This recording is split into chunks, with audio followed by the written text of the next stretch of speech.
location app on my phone. I can look real quick and make sure. That's in the city of Reading, correct? Yes, sir. Okay, then you're barking up the wrong tree. I know. You need to contact Reading. I know. You need to contact Reading. Hold on. If you interrupt me again, I'm not going to talk to you. Okay.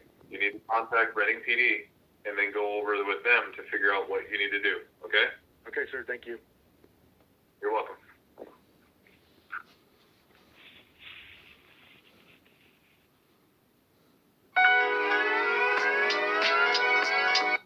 So I called Reading Police Department because my son's up in Reading. So I want to talk to a Reading sergeant or somebody that's in charge of the situation because I don't want to be laughed at by APD anymore about my kids being abducted or missing. It's stressful. It's stressing me out, man. You know what I'm saying? Like, do you have to worry about your kids every day if they're alive or if they're getting hurt or if they're okay or if they want to call their dad and can't talk to him, you know? Like, I don't want to deal with this shit anymore. Well, then go ahead and give Reading PD a call. They can go over there and go do a welfare check on your kids. I don't want a welfare check. I want my kids to be removed from the house that is abusive and mentally abusing my children. It's abduction, sir. You know what I'm trying to be like, sir. I'm sorry. Like, I had a lot of respect for law enforcement and authority in the court before this situation, and the fact that this judge has granted every order to my ex-wife who has a mental disability in the past 5 years and basically abused my children for the past 5 years because of the situation is so frustrating. It's like overwhelming. It's over the top frustrating. So I have original court orders from Sacramento County granting me custody, and I haven't been able to even leave this county or have anybody enforce those orders because of the situation. Okay. So I mean, it's scary, sir. What's the situation? My kids were abducted from Sacramento. Okay. Which kid came to your house tonight and then you wouldn't let him get out of the car and then they left with mom? Which kid was that?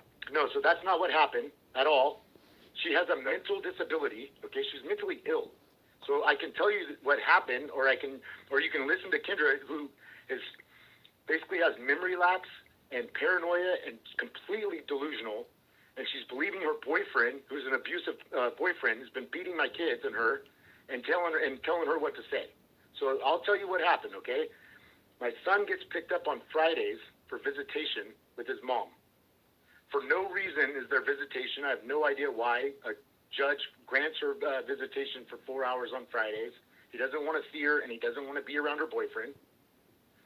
She takes him on Friday after school up to Reading to therapy with her again. It's supposed to be like a rejuvenation therapy or something with them. He hasn't seen his brother and sister in a month, and he's worried sick about them. And so me and him both are worried sick. I haven't seen him for 3 months or talked to him. So he called his mom 2 weeks ago, 2 or 3 weeks ago on my son's birthday, and asked to talk to his brother. And she basically freaked out. She's been acting irrational, freaked out on him, and told him, no, that's not okay, and hung up the phone. And my son was telling me that basically he thinks that she doesn't have him. So I started calling and worried about it, and he started calling, trying to figure out where his brother and sister are at, and she hasn't been returning the phone calls or anything. Okay. Like this is my 13-year-old son that texts his mom and calls his mom and his gaga or his grandmother and his aunt and is asking where his brother and sister are at, and nobody's returning the call. Okay. Okay. So that was for a month. So. This is a week, I would say about 4 days before she filed the restraining order against me. About 4 or 5 days. This is me calling Anderson Police Department and Reading Police Department because, like I was saying in the phone call, my son was up at her house. My oldest son was at her house. And he hadn't seen his brother and sister in over a month, and he basically freaked out, locked themselves in the room, locked him and his brother and sister in the room, and called 911 and called me. And basically, she was acting weird that day, and she wouldn't tell him what was going on.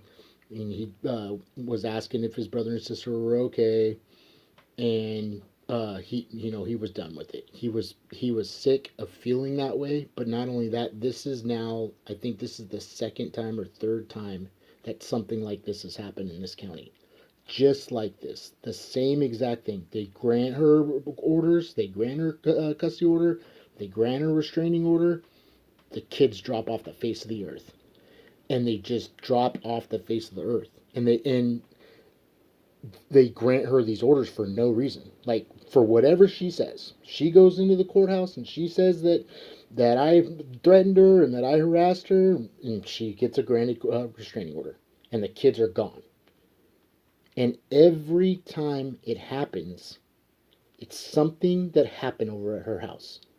Like something happened with my son, my youngest son, and I had to take him to the emergency room, and then she filed for temporary custody orders. 6 months later, something happens over at her house with the two youngest kids and my oldest. 3 days later, 4 days later, she files a restraining order against me.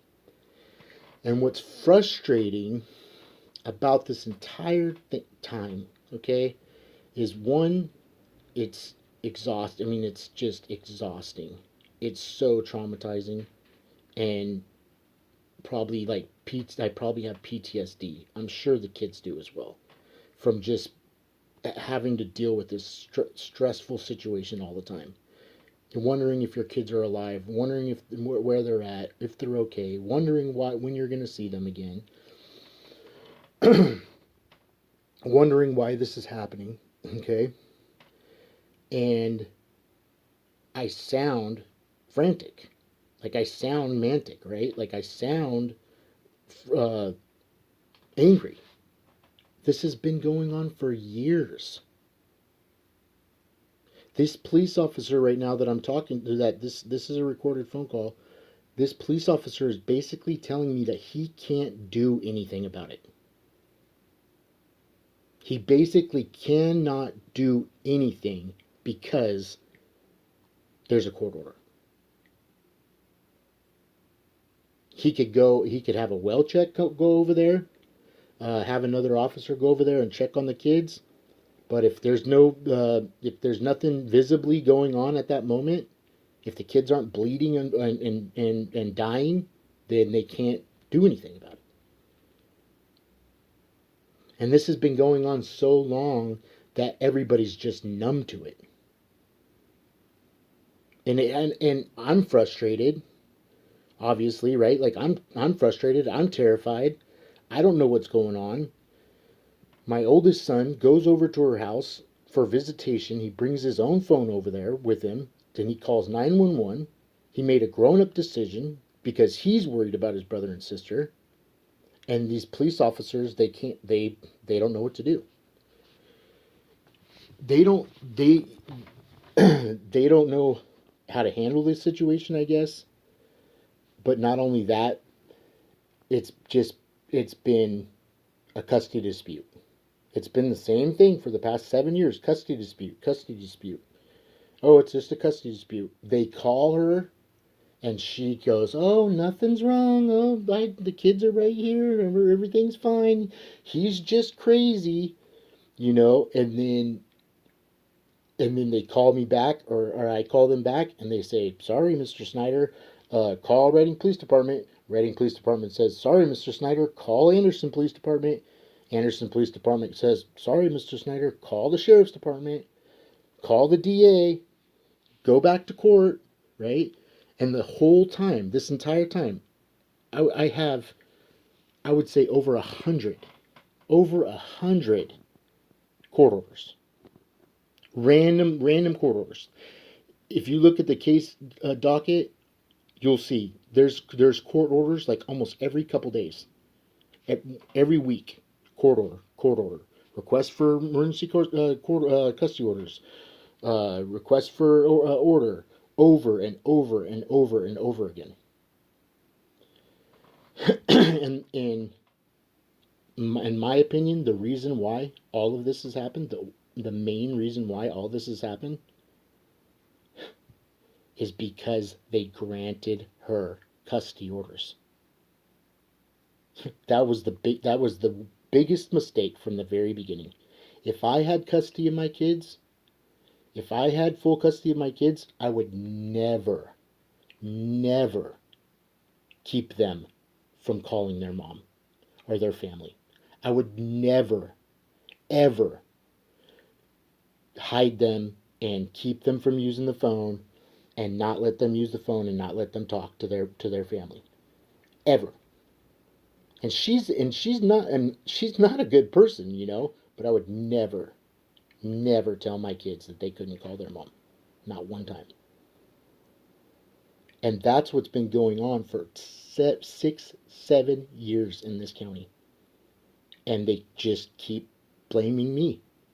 They'll get sick of it, and I'll go through these phone calls. There's phone calls to the district attorney's office. There's phone calls to Reading Police Department. There's phone calls to Anderson Police Department. They get so sick of it that they just arrest me. Instead of doing, that's what the weirdest part to me is. The weirdest way to handle it is, instead of investigating it, instead of looking into it, instead of holding this person accountable for unethical decisions, instead of arresting her, maybe arrest her boyfriend and her, instead of doing anything else, instead of investigating her phone, instead of investigating why she's lying all the time or what's going on over there, the only thing they've done is blame me. That's it. And the only reason why I'm acting this way, or the only reason why I feel this way, is because I love my kids. I love my kids. I love spending time with them. And I want to know if they're safe and happy. That's it. I'm just a good dad that wants to hear his little cubs, his little babies talk on the phone. I want to hear their little voices. Tell me, Daddy, I love you. Good night. And this court in this county and these police officers and my ex-wife and her new husband, they don't understand that. They think it's funny to do this to somebody. They get irritated because I call. Last week, he gave her an ultimatum and basically said that he didn't want to go with her unless he's seen his brother and sister, and she didn't show up to pick him up. That was last week.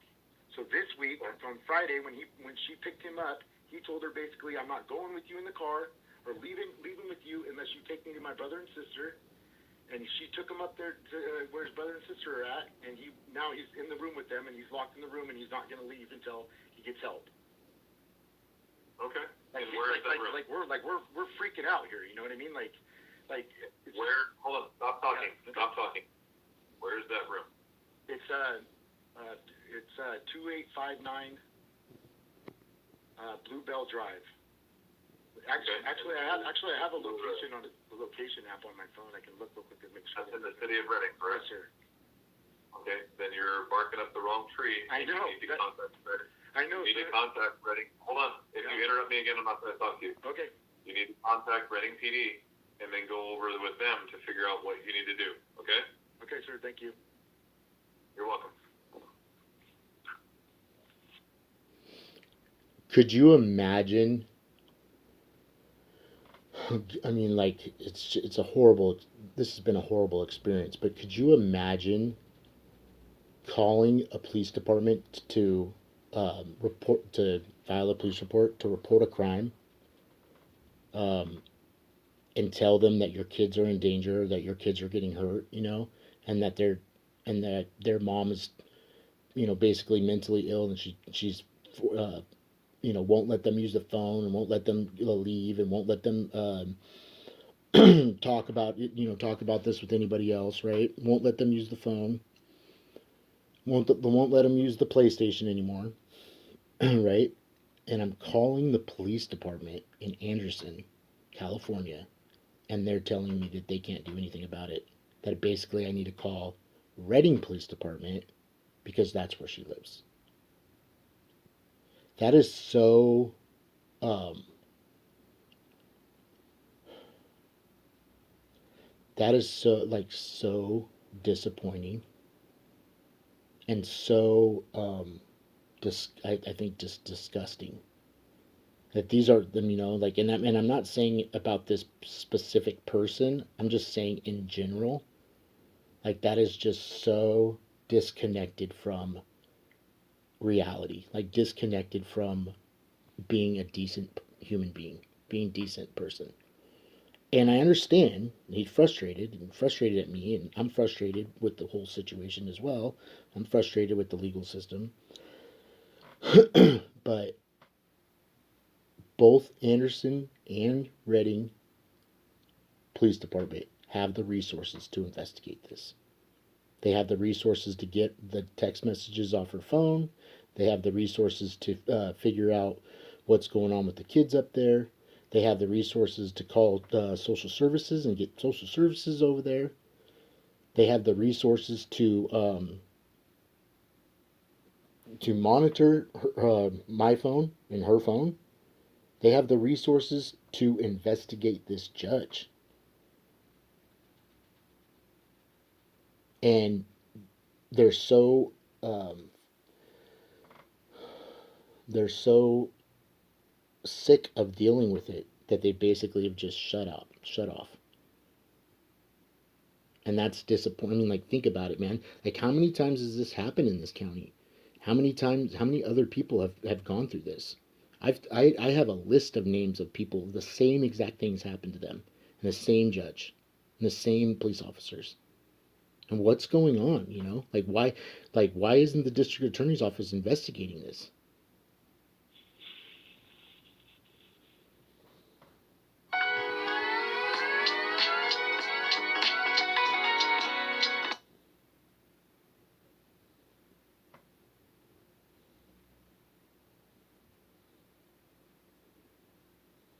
Law enforcement to come up there because he hasn't seen his brother and sister for a month. And I don't think Kendra's seen him either.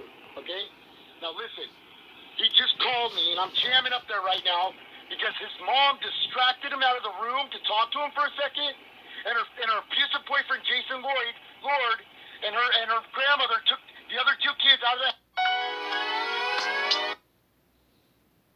law enforcement to come up there because he hasn't seen his brother and sister for a month. And I don't think Kendra's seen him either. Okay? Now listen, he just called me and I'm jamming up there right now because his mom distracted him out of the room to talk to him for a second. And her abusive boyfriend Jason Lord and her grandmother took the other two kids out of the house and took off with them in the car. Now you tell me one good reason or one logical reason why she would do that. Away from a 13-year-old boy that hasn't seen his brother and sister for a month. You tell me now custody I could give a shit about. You want to say something about custody? That's fine. You want to say something about court orders and a fat child molester judge? That's fine too. But you want to tell me one good reason why my son just had his brother and sister taken out of the room where he was at protecting them and drove off in a car with his grandmother to get away from the house because I called law enforcement. You tell me one good reason why that just happened.